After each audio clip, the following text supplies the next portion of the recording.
No módulo de hoje, a gente vai falar sobre as funções inorgânicas.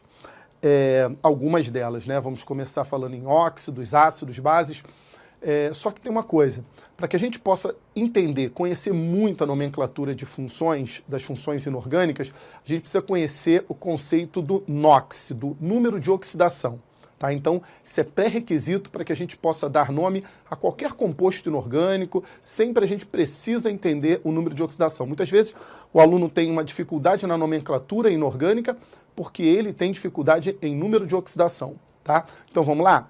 O que é o número de oxidação? O número de oxidação, muito conhecido com o nome de NOx, ele tem dois conceitos. Em compostos iônicos, o NOx representa a própria carga dos íons, chamada carga real. Vê se você lembra aí de módulos anteriores, naquele módulo de ligações químicas, em que a ligação iônica é aquela em que a transferência de elétrons é um metal e um ametal, então o metal vai lá e perde elétrons, e ao perder elétrons ele se transforma num cátion, num íon positivo, e o ametal recebe elétrons e se transforma no íon negativo, no ânion. Então, no caso de um composto iônico, o NOx é a própria carga desse íon, positiva ou negativa, é muito simples. Então, se você está diante de um composto iônico, como por exemplo, o Al2O3, você tem como saber o NOx sem sequer saber o composto, a fórmula do composto. Só pegar a sua tabela periódica e fazer uma análise do que cada um faz numa ligação iônica. O alumínio é da família 3A, então o alumínio sempre perde 3 elétrons. Ao perder 3 elétrons, então, ele tem uma carga mais 3, é o seu NOx.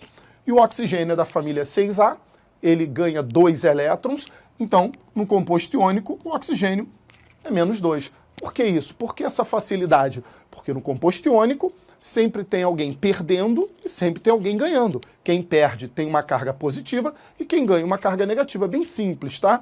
Então é o que a gente chama de carga real. Não é esse o problema da aula de NOx, né? Onde é que a gente passa a ter algum problema numa aula de NOx? Quando a gente está diante de um composto molecular, um composto que faz ligação covalente. Aí a coisa fica um pouquinho mais complexa. Mas nada demais como pré-requisito de uma aula de funções, é só vocês ficarem atentos, que é muito simples, quer ver? Vamos lá, agora estamos diante de um composto molecular. Agora é aquele composto que faz ligação covalente. Eu vou botar uns simples, depois a gente vai aumentando o nível de dificuldade. Por exemplo, se a gente tem um composto como esse aqui, ó, HCl, observa que o cloro é da 7A, faz uma ligação, o hidrogênio é da 1A, que é fazer uma ligação para copiar o hélio, então tem uma ligação covalente entre eles, ok? Então está todo mundo estável, e aí eu quero saber o número de oxidação de cada um. Aqui não é tão fácil quanto no composto iônico. Por que não é tão fácil? Porque aqui ambos estão ganhando, eles estão compartilhando elétrons na ligação covalente. Então como é que vai ficar esse NOx? O NOx vai ser determinado através de uma chamada carga aparente. Através da eletronegatividade, a gente vai criar cargas parciais, e essas cargas parciais serão os NOxes dos compostos na ligação covalente. Não é difícil, tá? Mas sem esse conceito fica difícil saber as outras coisas que a gente tem para fazer. Então vamos lá, pega a sua tabela periódica e faz como se estivesse rompendo a ligação.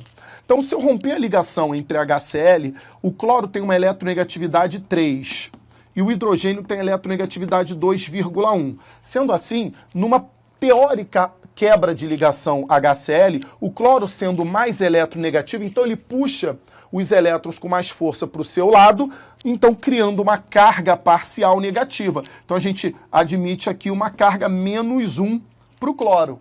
E o hidrogênio, porque é menos eletronegativo, ele, obviamente, tem uma carga parcial positiva. O seu elétron está indo em direção à eletrosfera do cloro. Então, cria-se uma carga parcial mais 1, e essas cargas parciais, essas cargas aparentes, são classificadas, são chamadas de NOx. Então, qual é o problema do NOx em compostos moleculares? Fica mais difícil de se deduzir, até dá, mas fica mais difícil de se deduzir. Você tem que, então, quebrar as ligações covalentes e, pela diferença de eletronegatividade, você avalia lá quem tem o NOx positivo e negativo.